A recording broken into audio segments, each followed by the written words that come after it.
What's up, everyone? John Rettinger from Techno Buffalo here. Over the past few weeks, I've been looking at alternative browsers on the iOS side to Safari and Chrome, which I think a lot of us use.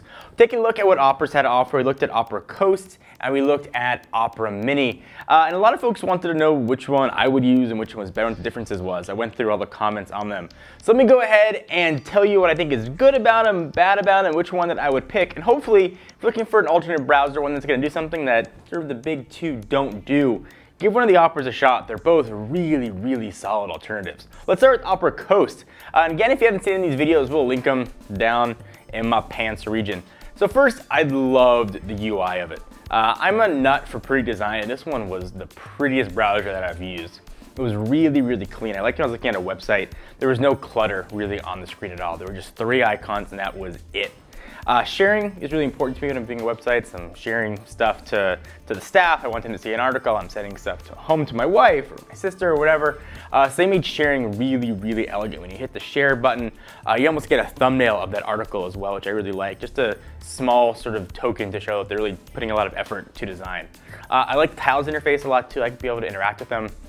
There's a lot of animations too that I kind of dug, like when you remove a tile, it sort of pops down from the top. Also, when you go ahead and put in a URL, I really liked when you go ahead and did that pull down, news started populating, took advantage of a lot of empty space. Swiping left to right was enjoyable to go back and forth in pages. I'd have to deal with arrows. I like that it's pretty much always private as well. As long as you delete the tile there, all of your browsing history is going to be gone. Not that I have anything to hide or anything, but I just prefer to not have everything be saved and tracked on my phone. But all is not perfect. Certainly there could be things that could change or be improved, or things that you might not like. Animations can certainly add to a wait time. We saw that with iOS as a whole. When sort of beta 8 got launched, there were really long animations. Those sort of got cut down. There's also a really big learning curve. Usually when I pick up a new browser, I can figure it out very quickly. Opera Coast took me a little bit of time, but the more I got to use it, certainly the more I appreciate it. It also doesn't do much to conserve data. You're probably saying to yourself, what browser does things to conserve data? And I will tell you which one in just a minute. And probably, and most importantly to a lot of you, there isn't an Android equivalent out there quite. Android has its own sort of browser options. There are a ton of browser options available, but there's not an Opera Coast version for Google's OS. All right, next let's talk about Opera Mini. There's a lot to like here as well. First, it's really minimal. It's stripped down to give you the essence of what a browser is supposed to do. And because of that, it's really easy to learn. It's got a few features that I think are just really, really useful. For those that might be on data limits, maybe you've got a smaller data plan, you're worried about going over. It's got something called Opera Turbo. And what that's going to do is it's going to actually shave out unnecessary pixels on a website. It's going to cut out things that you don't need while viewing a site and sort of help you save on data. Not just a little bit. We're talking 30, 40, 50% of what that website might have used for data. It's going to free up for you. So it's a giant deal. And what that does for text, they also have Video Boost. That does for video. You lose a little bit of video fidelity while browsing YouTube or watching any other video, but it's going to save you just a ridiculous ton of data. If you're on a 2 GB data plan, for example, it can go so much farther.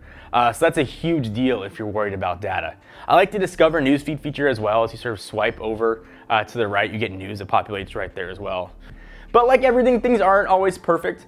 Looking how pretty and nicely designed Opera Coast was, Opera Mini is definitely a slimmed down, trimmed version. There is Android equivalent though, but is a few versions behind what you get on iOS.